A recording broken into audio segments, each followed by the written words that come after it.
एक सत्य घटना सुनाते हैं। एक वैष्णव के घर पर ठाकुर जी की सेवा होती थी। तो वैष्णव रात में सुलाते समय ठाकुर जी का बढ़िया बिस्तर लगाते, उसमें इत्र लगाते। गर्मी का समय तो बढ़िया सूती के कपड़े की चद्दर बिछाते, सर्दियों का समय तो बढ़िया मलमल का बिछाते, ठाकुर जी को सर्दी ना लगे। बहुत ध्यान से सुनना है।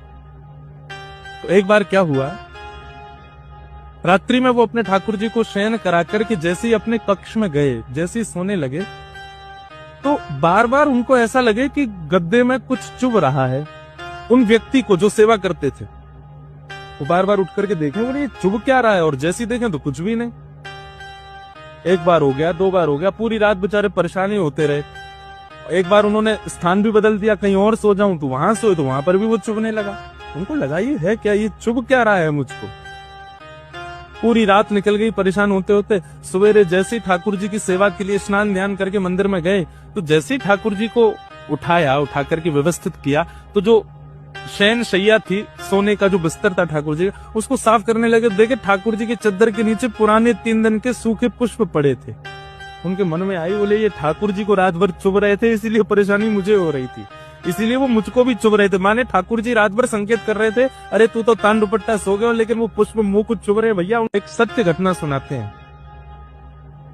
एक वैष्णव के घर पर ठाकुर जी की सेवा होती थी।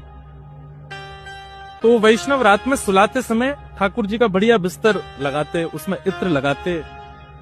गर्मी का समय तो बढ़िया सूती के कपड़े की चद्दर बिछाते, सर्दियों का समय तो बढ़िया मलमल का बिछाते, ठाकुर जी को सर्दी ना लगे। बहुत ध्यान से सुनना है।